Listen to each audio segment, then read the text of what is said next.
ಸುನಾಲಿನಿಯ ಸಂತಾಪ. ಸ್ವದೇಶಾಭಿಮಾನಿ ಪ್ರಭಾತಗಳೆರಡನ್ನೂ ಸುನಾಲಿನಿ ತಿರುವಿ ಹಾಕಿದಳು.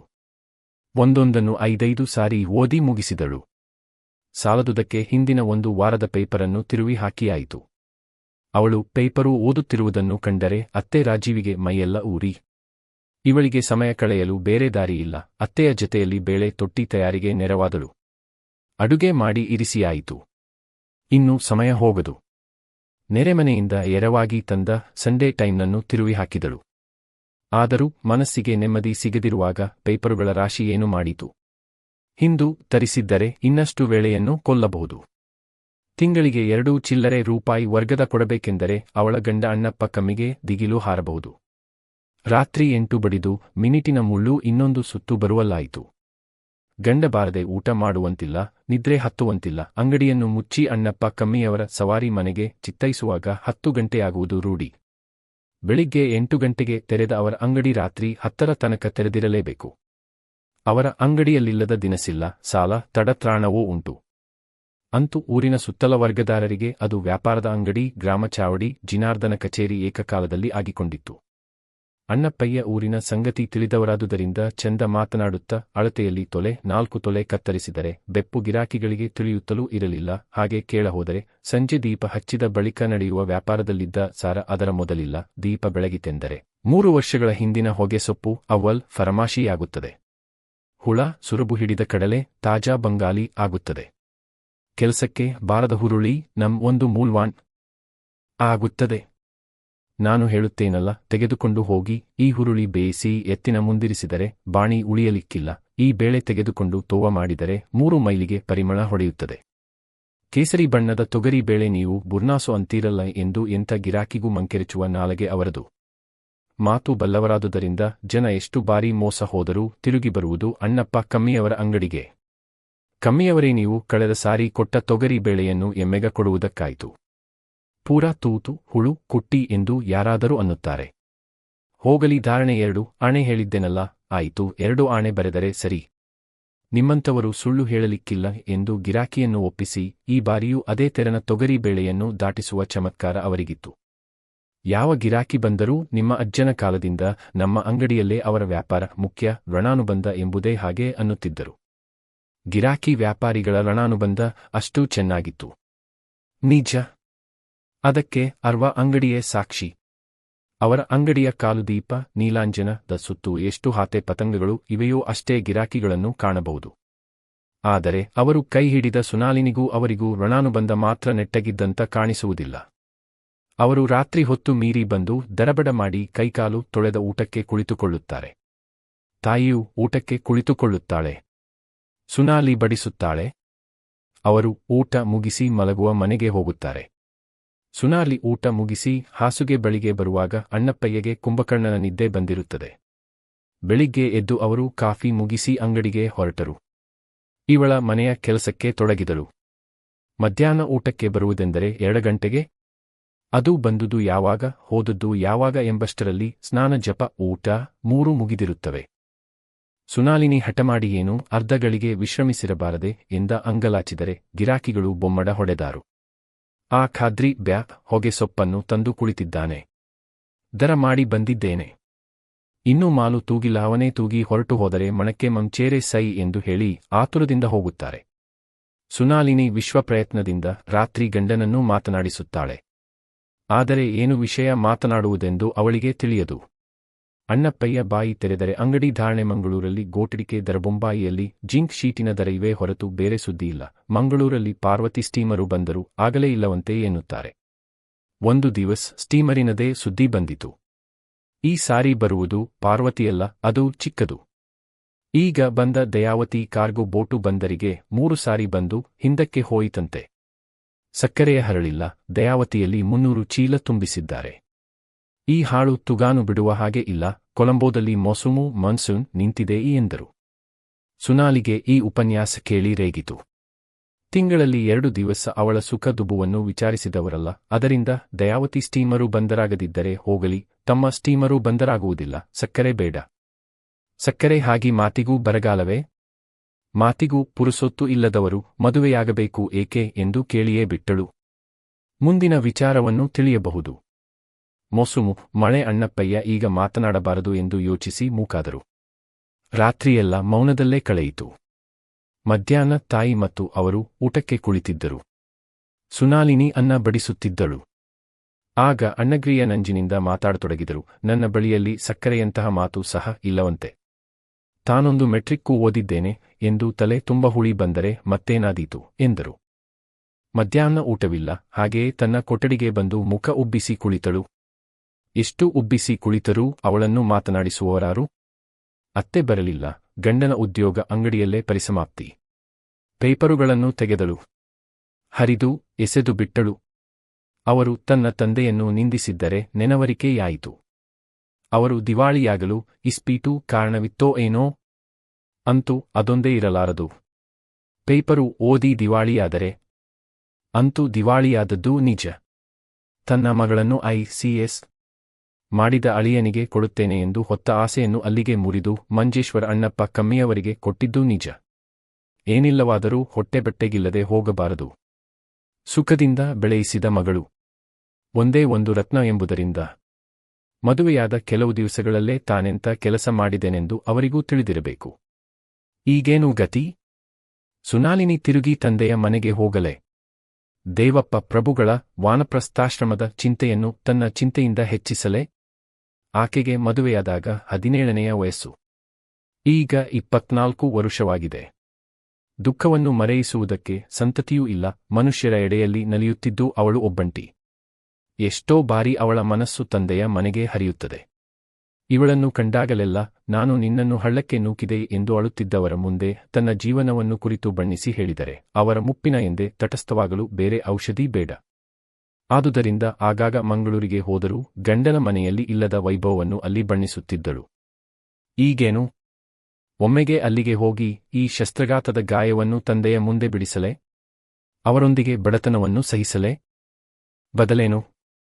ಗಂಡನನ್ನು ವಿದ್ಯಾವಂತನನ್ನಾಗಿ ಮಾಡಲು ಬಂದೀತೆ. ಅವನಿಗೆ ವಿದ್ಯೆ ಸಾಕಷ್ಟಿದೆ. ಶಾಲೆಗೆ ಹೋಗಿ ಸಾಮಾನ್ಯ ಜ್ಞಾನವನ್ನು, ಸಾಮಾನ್ಯವಲ್ಲವಾದರೂ ವ್ಯಾಪಾರಕ್ಕೆ ಬೇಕಾದ ಜ್ಞಾನವನ್ನು ಪಡೆದು ಬಂದವನೇ. ಆದರೆ ಯಾವ ಶಾಲೆ ದಾಂಪತ್ಯಕ್ಕೆ ಬೇಕಾದ ಜ್ಞಾನವನ್ನು ಕೊಡುತ್ತದೆ?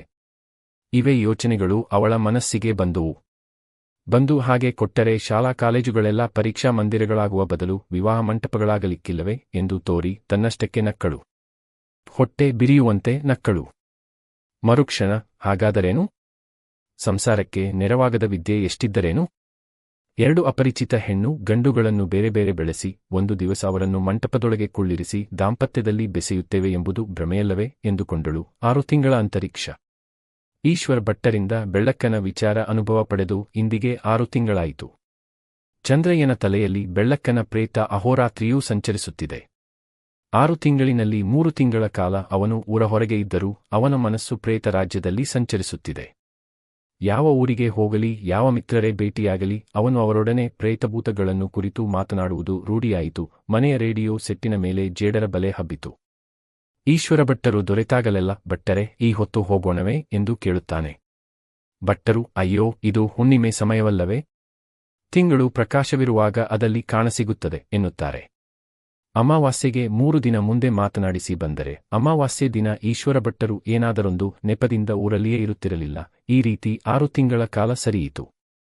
ಅವನ ಮನಸ್ಸನ್ನು ರತಿ ಸಮಾನಳಾದ ಆ ಬೆಳ್ಳಕ್ಕೆ ಏಕೆ ಆವರಿಸಿದಳೋ ಅದರ ಕಾರಣ ಅವನಿಗೂ ತಿಳಿಯದು. ಅವನೀಗ ಅಂತರಿಕ್ಷದಲ್ಲಿ ತಿರುಗುತ್ತಿದ್ದಾನೆ. ನಡುವೆ ಕಾರಣಾಂತರದಿಂದ ಅಲಂಬಾಡಿ ರಾಮಣ್ಣಯ್ಯ ಅವರ ಮನೆಗೆ ಬಂದರು. ಅವರೊಡನೆ ಸುಮ್ಮಗಿರುತ್ತಾನ.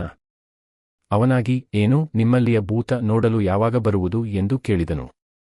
ರಾಮಣ್ಣಯ್ಯಗೆ ಆ ಪ್ರಥಮ ವಾಕ್ಯವೇ ರುಚಿಸಲಿಲ್ಲ. ನಿನ್ನ ಮರ್ಜಿ ತೋರಿದಾಗ ಎಂದು ಅವರು ಉತ್ತರವಿತ್ತರು. ನಾಳೆಗೆ ಜತೆಯಲ್ಲಿ ಹೊರಡೋಣ, ಅಮಾವಾಸ್ಯೆ ನಾಡಿದ್ದು ಅಲ್ಲವೇ? ನೀನು ಸುಮ್ಮನೆ ಚೇಷ್ಟೆಗೆ ಹೇಳುತ್ತೀ ಚಂದ್ರಯ್ಯ, ನಿನಗೆ ಬಡವರ ಮನೆ. ಅಯ್ಯೋ ಅಯ್ಯೋ, ನನ್ನ ದೊಡ್ಡಸ್ತಿಕೆ ಅಷ್ಟರಲ್ಲಿಯೇ ಇದೆ. ನಾನು ಮನೆಯಲ್ಲಿ ಬೇಯಿಸಿ ತಿನ್ನುವುದು ಕುಚ್ಚಲು ಅಕ್ಕಿಯನ್ನು, ಬೆಳಿಗ್ಗೆ ಅಗಳು ತಿನ್ನಲು ಇನ್ನೂ ತೊಡಗಿಲ್ಲ. ರಾಮಣ್ಣನ ಮನಸ್ಸಿಗೆ ಚಂದ್ರಯ್ಯ ದೊಡ್ಡಸ್ತಿಕೆ ಟಿವಿಯಿಂದ ತಮ್ಮ ಮನೆಗೆ ಬರುವುದಿಲ್ಲ ಎಂಬ ಸಂಶಯ ಮಾಯವಾಯಿತು. ಅದರಿಂದ ತುಸು ಉಲ್ಲಾಸವಾಗಿ ಹಾಗಿದ್ದರೆ ಹೋಗೋಣವೇ ಎಂದ. ಚಂದ್ರಯ್ಯ, ಅಲಂಬಾಡಿಗೆ ಹೋಗಲು ಬಸ್ಸಿಲ್ಲ ಅಲ್ಲವೇ ಎಂದನು. ಬಸ್ಸಿಲ್ಲ, ಆದರೆ ಎತ್ತಿನ ಗಾಡಿ ಮಾಡುವ. ಅಯ್ಯೋ ಅಯ್ಯೋ, ನನ್ನ ಬೆನ್ನೆಲುಬು ಅಷ್ಟೊಂದು ಗಟ್ಟಿ ಇಲ್ಲಪ್ಪ, ನಡೆದಾದರೂ ಹೋಗಬಹುದು. ನಿಮ್ಮ ಅಲ್ಲಿ ಗಾಡಿ ಬೇಡ. ನಡೆದು ಹೋಗುವುದಾದರೆ ಬೆಳಗಿನ ಜಾವಕ್ಕೆ ಏಳಬೇಕು. ಸೈಕಲು ಬಂದೀತೆ ನನಗೆ ಇನ್ನೊಂದು ಜನ್ಮಕ್ಕೆ. ನಿಮಗೆ ಬಾರದಿದ್ದರೆ ಚಿಂತೆಯಿಲ್ಲ, ನೀವು ಹೋಗುವ ಹಾಗೆ ಹೋಗಿ ಬಿಡಿ. ಗಾಡಿ ರೋಟು ಇದ್ದರೆ ನಾನು ಸೈಕಲ್ ಫೇರಿ ಬಿಡುತ್ತೇನೆ. ಹಾಗೆಯೇ ತೀರ್ಮಾನವಾಯಿತು. ಆ ದಿನ ರಾತ್ರಿ ರಾಮಣ್ಣಯ್ಯನಿಗೆ ಸವಿಗನಸುಗಳೇ. ಒಂದು ಸಾರಿ ಚಂದ್ರಯ್ಯನನ್ನು ಊರಿಗೆ ಒಯ್ದರೆ ಮಗಳ ಮದುವೆ ವಿಚಾರ ಹೇಗೂ ಅವನಿಂದ ಒಪ್ಪಿಸಬಹುದು ಎಂಬ ಧೈರ್ಯ ಅವನಿಗೆ. ರೂಪಗೀಪ ತಕ್ಕಮಟ್ಟಿಗೆ ಚಿಂತೆಯಿಲ್ಲ ಎನ್ನುವ ಹಾಗಿತ್ತು ಜಲಜಾಕ್ಷಿಗೆ.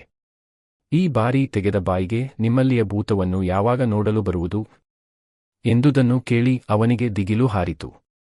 ಹೋ, ಯಾವುದೋ ಹುಡುಗಿ ತೋರಿಸಲು ಕರೆಯುತ್ತಾನೆ ಎಂದು ಕಿವಿ ಚುಚ್ಚಿರಬೇಕು. ರೂಪ ಚೆನ್ನಾಗಿಲ್ಲ ಅಂದಿರಬೇಕು.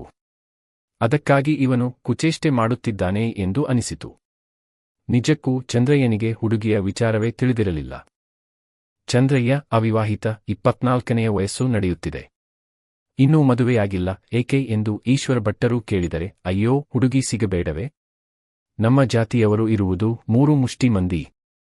ರೂಪವೋ ದೇವರೇ ಗತಿ ಎನ್ನುತ್ತಿದ್ದ ಈಶ್ವರ ಭಟ್ಟರು ಬಲವಾಗಿ ಒತ್ತಾಯಿಸಿ, ಎಲ್ಲಿಂದಾದರೂ ಒಂದು ಹೆಣ್ಣು ಸಂಪಾದಿಸಿ ಮದುವೆಯಾಗು, ಇನ್ನೂ ಮದುವೆಯಾಗದೇ ಇರುವುದು ಚಂದವಲ್ಲ, ಗಡ್ಡ ಹಣ್ಣಾದ ಮೇಲೆ ಸಂಸಾರವೇ ಎಂದು ಹೇಳುತ್ತಾರೆ.